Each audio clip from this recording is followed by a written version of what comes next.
안녕하세요. 너의 재테크가 보여 채널입니다. 오늘은 제가 아파트를 구매할 때 반드시 살펴보는 요소 몇 가지를 공유해 드리려고 합니다. 요즘은 기본적으로 많은 분들이 부동산에 대한 공부를 강의나 책, 유튜브에서 쉽게 접할 수 있기 때문에 자신이 의지만 가진다면 백데이터를 쌓아서 자신만의 객관적인 지표로 집을 매수하고 있고, 이러한 모습이 점점 상향 평준화되고 있다고 느낍니다.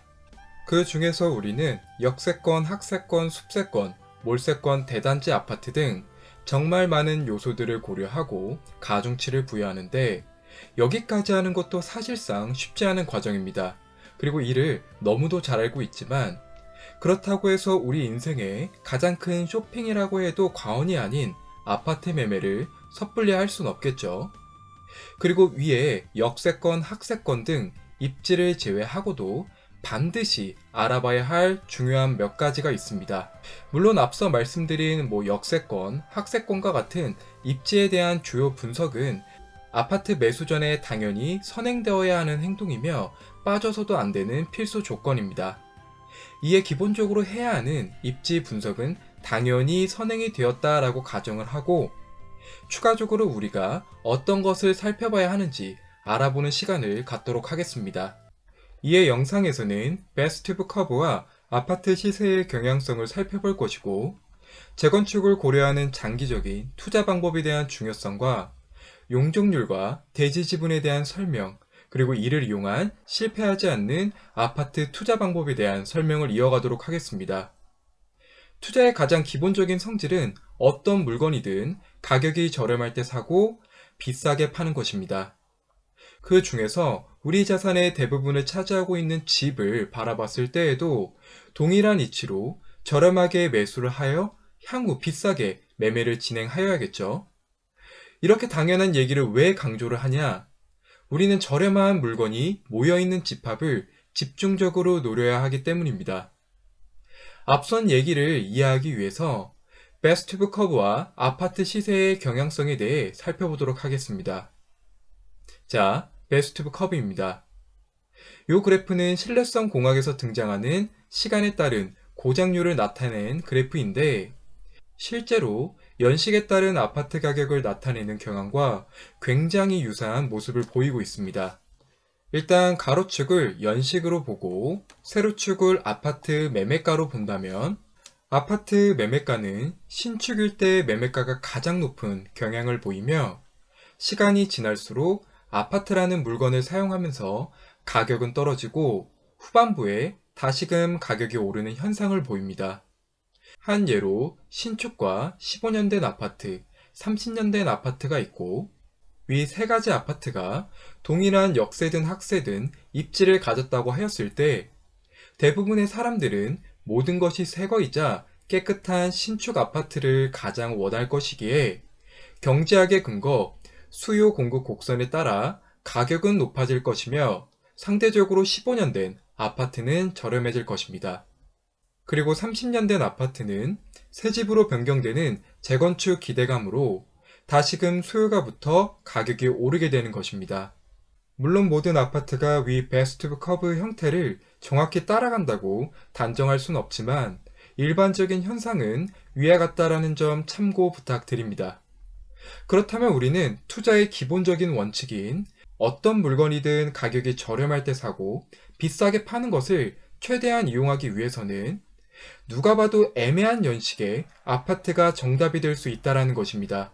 즉, 아무도 관심 가지지 않는 시점에 아파트를 매수하고 재건축에 대한 얘기가 나올 때 충분한 수익을 내고 빠져나오거나, 재건축을 진행하는 당시 부동산 분위기가 괜찮다면 실제로 새 아파트로 변모하여 얻는 더 큰 수익을 그대로 가져오는 것입니다.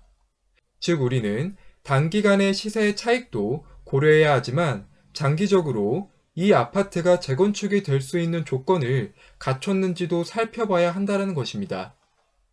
이것이 우리가 앞으로 재건축을 고려하여 주택을 매수하는 것에 대한 중요성을 내포한 내용입니다.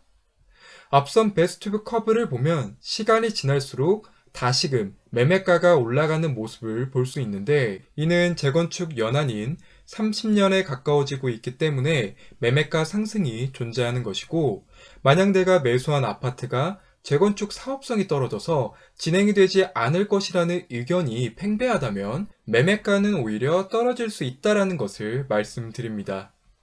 그렇다면 애매한 시점이지만 저렴한 물건을 사서 비싸게 아파트를 매도하려면 이제는 선택이 아닌 필수로 재건축 가능성을 살펴봐야 한다는 결론을 얻을 수 있습니다.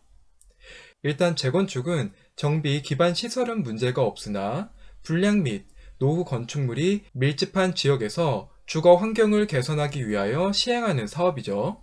즉 도로나 주차장, 학교, 녹지 공간과 같은 기반 시설들은 문제가 되지 않지만 현재 내가 살고 있는 이 공간이 노후화되었기 때문에 삶의 질 향상을 위해 진행하는 사업이다라고 보시면 됩니다. 즉 재건축은 허원 아파트에서 새 아파트로 변경된다라는 점이 핵심입니다. 그리고 새 아파트로 변모하는 과정에서 들어오는 실수요와 투자 수요가 아파트 매매 가격을 높이기 때문에 기존 거주자들은 상대적인 이익을 얻는 구조로 되어 있습니다. 자, 그렇다면 우리는 앞으로 아파트 매매에 있어서 장기적으로 재건축을 고려하여 아파트 투자를 해야 한다는 것을 알았기 때문에 어떤 아파트가 재건축이 진행되는지 본질을 이해해야겠죠. 이에 본 강의의 핵심인 용적률과 대지지분을 이용하여 실패하지 않는 아파트 투자 방법에 대한 설명을 소개해 드리겠습니다. 일단 재건축을 공부하신 분들이라면 용적률에 대한 중요성을 미리 알고 계실 것입니다. 이 앞으로 나올 결론을 이해하기 위해서는 용적률에 대한 내용을 이해할 필요가 있습니다. 이에 용적률을 처음 접하시는 분들을 위해 관련 내용을 잠깐 살펴보면 용적률은 대지 면적에 대한 연면적의 비율을 의미합니다. 그리고 연면적은 하나의 건축물, 각 층의 바닥 면적의 합계를 의미합니다. 단어가 생소할 수 있는데 쉽게 설명해서 내가 100평을 가지고 있고 여기에 50평짜리 1층 건물을 짓는다고 한다면 자, 연면적은 50평이고 대지 면적은 100평이기 때문에 50평 나누기 100평 곱하기 100%로 용적률이 50%인 건물이다 라고 설명할 수 있습니다. 그렇다면 똑같이 내가 100평의 대지 면적을 가지고 있는데 1층이 아닌 2층짜리 건물을 가지고 있다면 어떨까요? 여기서 층에 따른 평수는 똑같이 50평이라고 가정하면 대지 면적은 그대로 100평이고 1층에 50평, 2층에 50평이기 때문에 1층과 2층 평수를 합한 것이 연면적이 되고 연면적은 100평, 대지 면적도 100평이기 때문에 100평 나누기 100평 곱하기 100%로 용적률이 100%인 건물로 설명할 수 있습니다. 그렇다면 1층과 2층, 3층이 각각 50평씩 있다면 용적률은 각 층의 평을 다 합한 평수가 150평이기 때문에 이걸 대지면적 100평으로 나누면 150% 용적률을 가진 건물이다 라고 설명할 수 있겠죠. 물론 용적률을 정확히 산정하려면 지하층 면적이나 지상층의 주차장 면적, 주민 공동시설의 면적, 피난 안전구역의 면적을 제외하지만 이해를 돕기 위해 쉽게 설명했다라는 점 참고 부탁드립니다. 자, 그렇다면 내가 2층짜리 아파트를 가지고 있었는데 이번에 재건축으로 5층까지 건축을 진행한다면 남은 3개 층은 새로운 분들이 들어올 수 있겠죠.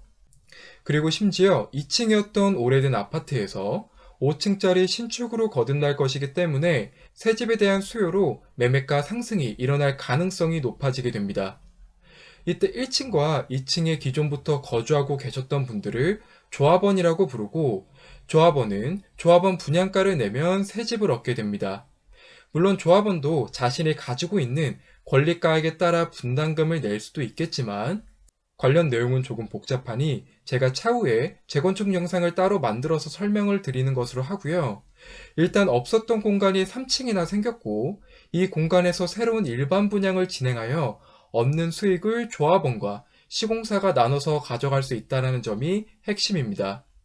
즉 헌집에서 새 집으로 변경이 되면서 내가 가지고 있는 자산의 시세가 상승한다라는 점과 새롭게 추가된 공간에 일반 분양을 통해 수익을 내어 시공사와 조합원이 서로 이득을 볼 수 있는 구조가 바로 재건축이라는 점입니다. 그렇다면 용적률에 제한이 없다면 층층이 계속 쌓아가면서 일반 분양 수익을 높인다면 가장 베스트겠죠. 물론 앞선 내용이 틀린 말은 아니지만 일단 법령과 도시계획 조례상 용도 지역에 따라 용적률이 정해져 있습니다. 즉 조합원과 시공사가 마음대로 높게 건물을 지을 수 있는 것이 아니라는 것이죠. 간략하게 예를 들어보면 일반 주거 지역의 3종의 용적률 법령은 300%이고 서울의 조례는 250%로 정해져 있고 부산은 법령과 조례가 모두 300%입니다. 이걸 간략하게 정리하면 법령 안에 조례가 있고 일반적으로 조례 안에서 용적률이 정해진다라고 보시면 됩니다. 이외 지역과 용도에 따른 자세한 용적률은 해당 지자체 홈페이지에서 조례를 살펴봐 주시길 부탁드립니다. 즉 다시 정리하면 서울특별시 일반주거 3종 조례가 250%였기 때문에 앞선 예제로 가져와서 대입하면 기존의 2층이었던 아파트의 대지 면적이 100평이고 한 층당 면적이 50평이면 연면적이 100평이기 때문에 용적률은 100%였던 것을 서울특별시 조례의 한계인 250%까지 짓게 된다면 대지 면적은 그대로 100평이고 연면적이 250평이 되면 용적률이 250%로 최대 5층까지 건물을 짓는 것이 가능한 것입니다. 그렇다면 초기에 2층이 아니고 1층이었다면 3개가 아닌 4개의 층을 일반 분양으로 돌릴 수 있어서 수익이 증대할 것이고 용적률이 250%에서 300%로 늘어난다면 한 개 층을 더 지을 수 있기 때문에 조합의 이익이 늘어나 분담금도 줄어들 가능성이 생기는 것입니다. 즉 애초에 용적률이 작은 아파트를 선점하거나 용적률이 늘어날 것을 예측한다면 재건축 사업성이 뛰어난 단지를 미리 선점할 수 있게 될 것입니다. 하지만 여기까지는 부동산에 관심이 있어서 공부를 하셨던 분들이라면 충분히 예상할 수 있는 결론입니다. 하지만 재건축을 바라볼 때 용적률만 따져보고 재건축 가능성을 점치는 것은 어찌 보면 굉장히 위험한 투자 방식이라는 점입니다. 아니 너제보야 이건 또 무슨 말이냐 싶으실 텐데 용적률도 중요하지만 용적률과 더불어 반드시 확인해야 하는 것이 1인당 평균 대지지분입니다. 첫 번째 케이스로 앞서 예시인 2층짜리 아파트에 1층을 온전히 쓰는 한 명과 2층에도 한 명이 있다고 가정해 보겠습니다. 그럼 2명에서 100평의 대지 지분을 가지고 있기 때문에 한 사람당 50평의 대지 지분을 가지게 되겠죠. 50평과 50평을 합치면 100평이 될 거니까요. 근데 만약 두 번째 케이스로 1층에 2명, 2층에도 2명이 산다고 하면 어떨까요? 그렇다면 4명에서 100평의 대지 지분을 가지고 있기 때문에 한 사람당 25평의 대지 지분을 가지게 될 것입니다. 사실 1인당 평균 대지 지분이 25평이면 정말 큰 것이지만 쉬운 이해를 위해서 극단적인 예를 하나 들어보자면 기존의 2층짜리 아파트가 새롭게 재건축이 되어 용적률이 200%인 새로운 아파트가 된다면 2층에서 4층짜리로 건설이 되어 없었던 2개의 층이 이렇게 생겼겠죠. 이때 쉽게 설명드리기 위해서 분양에 필요한 면적이 25평이라고 가정을 하고 기존 조합원은 한 세대만 분양 신청이 가능하다라고 한다면 먼저 첫 번째 케이스를 살펴보면 첫 번째 케이스는 각 층에 한 명씩 살고 있었기 때문에 이번 재건축을 통하여 새롭게 올라간 2개 층에 해당하는 2개의 세대를 일반 분양으로 돌릴 수 있고 심지어는 추가 분담금 없이 조합원 분양을 받을 수 있을 것입니다. 이는 케이스 1의 경우 한 사람당 대지 지분이 50평이었기 때문에 재건축에 필요한 25평을 제외한 남은 25평은 일반 분양에 기여하였기에 상황에 따라 역으로 돈을 더 돌려받을 수도 있습니다. 다음 두 번째 케이스를 다시 한번 살펴보면 현재 각 층에 2명씩 4명의 조합원들이 재건축 이후에도 그대로 살고 싶어 한다면 어떻게 될까요? 두 번째 케이스는 기존 조합원이 그대로 살고 싶어 한다면 첫 번째 케이스와 다르게 일반 분양할 수 있는 물량 자체가 존재하지 않습니다. 왜냐? 기존 4명의 조합들이 자신이 가지고 있었던 대지 지분이 25평인데 대지 지분이 분양 신청을 위한 1인당 대지 면적에 딱 맞아 떨어지기 때문이죠. 이는 극단적인 예지만 이를 통해 보고자 하는 결론은 간단합니다. 1인당 평균 대지 지분이 커야 일반 분양 물량을 다소 확보할 가능성이 커지는 것입니다. 그리고 일반 분양 수익이 커질 것을 예상한다면 시공사나 조합원이 이득을 얻을 수 있을 것이니 사업 진행도 원활하게 진행이 되어 신축으로 변모할 가능성이 크다는 것입니다. 이처럼 첫 번째 케이스와 두 번째 케이스 모두 용적률은 100%로 동일하였지만 두 번째 케이스는 일반 분양 물량이 나오지 않아 재건축 사업을 진행하는 것이 오히려 적자가 될 수 있기에 사업 방향성이 불투명하여 재건축이 진행되지 않을 가능성이 매우 높다는 것입니다. 앞선 베스튜브 커브를 보면 재건축 연한 30년에 다가올수록 재건축 사업성이 높은 단지는 다시금 가격이 오르는 것을 알 수 있지만 그렇지 않은 단지는 역으로 가격이 떨어질 수 있다는 점입니다. 그렇기 때문에 용적률만 보는 것이 아닌 반드시 대지 지분도 함께 살펴봐야 한다는 것입니다.